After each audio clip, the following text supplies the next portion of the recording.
नमाज में रुकू और सजदा के दौरान जो तस्बीहात पढ़ी जाती हैं, ये हमारे दीन का एक इंतहाई अहम और बुनियादी हिस्सा हैं। ये वो मुक़द्दस कलिमात हैं जिनके ज़रिए हम अपने खालिक की अज़मत और बुलंदी का एतराफ़ करते हैं। आज हम इस बात को तफसील से समझेंगे कि ये तस्बीहात कैसे पढ़ी जाएं, इनका सही तरीक़ा क्या है और अगर कोई गलती हो जाए तो क्या हुक्म है। रसूलुल्लाह सल्लल्लाहु अलैहि वसल्लम की मुबारक सुन्नत के मुताबिक जब हम नमाज में रुकू करते हैं तो सुबहान रब्बियल अज़ीम 3 मरतबा पढ़ना सुन्नत है। ये अजीम तस्बीह अल्लाह ताला की लामहदूद अज़मत और बेपाया बड़ाई का वाज़े इजहार है।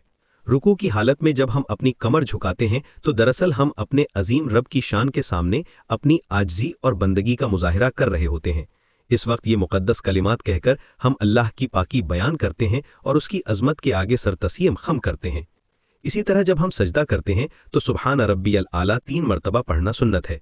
सजदा इबादत की सबसे आला और मुकम्मल शक्ल है जहां बंदा अपने रब के सामने मुकम्मल तौर पर झुक जाता है। ये इंसान की इंतहाई आजिज़ी का मकाम है जहां उसका चेहरा ज़मीन पर होता है। इस मुक़द्दस लम्हे में सुबहान रब्बियल आला कहकर हम अल्लाह की बेमिसाल बुलंदी और उसके सबसे आला मकाम का दिल से इकरार करते हैं। ये दोनों मुबारक तस्बीहात 3-3 मरतबा पढ़ना रसूलुल्लाह सल्लल्लाहु अलैहि वसल्लम की मुस्तहकम और साबित शुदा सुन्नत है। सहाबाए किराम रज़ियल्लाहु अन्हुम से भी यही तरीक़ाए कार मनक़ूल और महफूज है। ये तादाद कम से कम है। अगर कोई मुसलमान ज़्यादा पढ़ना चाहे और वक्त की इजाज़त हो तो 5 या 7 मरतबा भी पढ़ सकता है, लेकिन 3 मरतबा कम से कम सुन्नत और मुस्तहब है।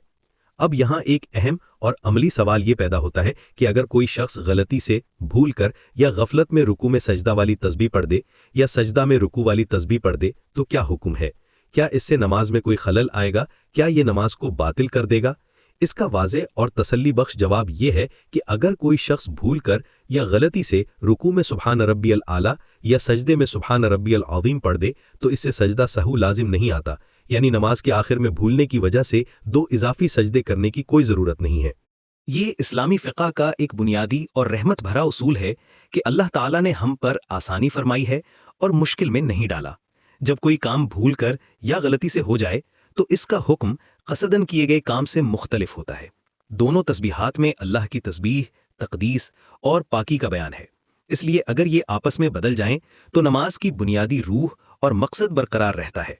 ताहम ये अहम बात ज़हन में महफूज रखनी चाहिए कि अगरचे गलती से तब्दीली करने से सजदा सहव लाजिम नहीं आता, लेकिन सुन्नत तरीक़ा वही है जो रसूलुल्लाह सल्लल्लाहु अलैहि वसल्लम ने हमें सिखाया है। रुकू में सुबहान रब्बियल अज़ीम और सजदा में सुबहान रब्बियल आला पढ़ना ही सबसे बेहतरीन, मुस्तहब और मतलूब तरीक़ा है। Like, share and subscribe.